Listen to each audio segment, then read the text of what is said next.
berjabat tangan dengan lawan bicara, lalu presentasi di depan umum atau publik, lalu tertawa dengan Assalamualaikum warahmatullahi wabarakatuh. Perkenalkan, nama saya Aida Abdillah dengan NIM 23134171. Di sini Aida akan menjelaskan mengenai komunikasi verbal dan non verbal. Setiap hari kita berinteraksi dengan orang lain, dari percakapan ringan hingga diskusi serius. Setiap momen adalah kesempatan untuk berhubungan. Tapi tahukah kamu bahwa koneksi ini tidak hanya dibangun oleh kata-kata yang kita ucapkan? Ada bahasa yang sering kali lebih jujur, yaitu bahasa tubuh dan isyarat, yaitu non-verbal. Hari ini kita akan membahas mengenai komunikasi verbal dan non-verbal. Mari kita mulai dengan komunikasi verbal. Apa sih komunikasi verbal? Ini adalah jembatan utama kita melalui kata-kata atau penyampaian ide, perasaan, dan informasi ini tentang apa yang kita katakan. Apakah pesan kita jelas? Apakah pilihan kata-kata kita itu tepat? Atau intonasi suara kita itu terlalu kecepatan? Yuk kita bahas. Semua ini membentuk makna yang kita kirimkan. Komunikasi verbal yang efektif berarti mampu menyampaikan pikiranmu dengan luas dan mudah dipahami, dan sesuaikan dengan lawan bicaramu. Selanjutnya kita akan membahas mengenai komunikasi non-verbal. Yuk kita bahas contoh-contohnya. Yang pertama, senyum yang tulus. Itu merupakan contoh dari senyuman yang tulus. Yang kedua, kerutan dahi. Yang ketiga, tanda bingung. Mana ya? Aku gimana ya? Lalu anggukan setuju. Oke, aku setuju. Lalu kemudian gestur tangan bervariasi. Contoh, yang pertama, tangan mengkapang, yang berarti dia sedang tertutup atau tegang. Serta kontak mata yang tepat. Orang yang melihat tatap muka secara fokus itu berarti dia sedang melihat atau menyimak dengan baik. Namun seringkali yang tidak terucapkan justru berbicara lebih lantang. Inilah ranah komunikasi nonverbal. Ini tentang bagaimana kita mengatakan bahkan tanpa berkata-kata. Bayangkan ini, contoh teman-teman. Yuk kita bahas. Yang pertama, ekspresi wajah.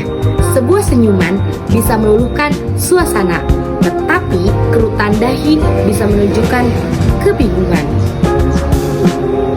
Atau mata yang berbinar bisa mengungkapkan kegembiraan.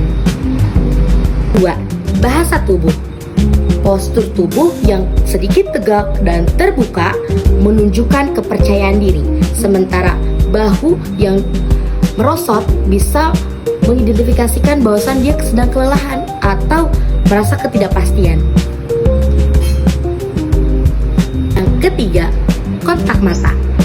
Menatap mata dengan lawan jenis bicara menunjukkan perhatian dan kejujuran, sementara menghindari kontak mata bisa menimbulkan kesan tidak percaya diri atau tidak tertarik, atau bisa dikatakan berbicara itu membosankan.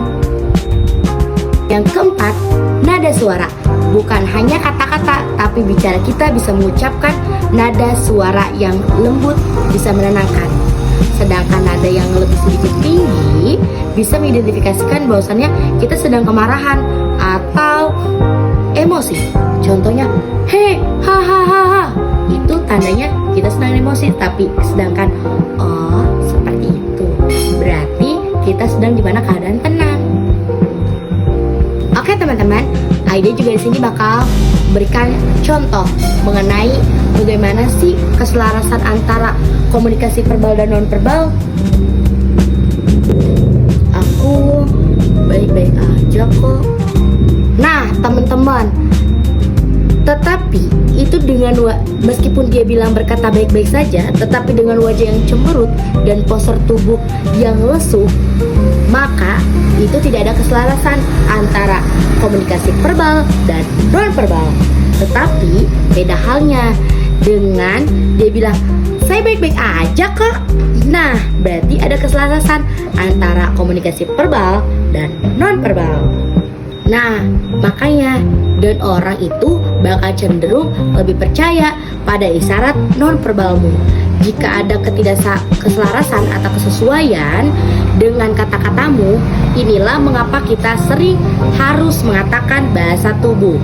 Tidak bisa, dan bahasa tubuh itu tidak bisa dibohongi loh teman-teman. Nah teman-teman, menguasai kemampuan mengaplikasikan komunikasi verbal dan non-verbal ini adalah keterampilan hidup yang esensial. Ini memungkinkan kita untuk yang pertama membangun hubungan yang lebih dalam, memahami isyarat non-verbal orang lain, membantu kita berempati dan merespon dengan baik. 2. Menyampaikan pesan dengan lebih efektif baik dalam presentasi, negosiasi, atau sekadar percakapan sehari-hari dengan temanmu. Ya, memecahkan konflik dan menghindari kesalahpahaman.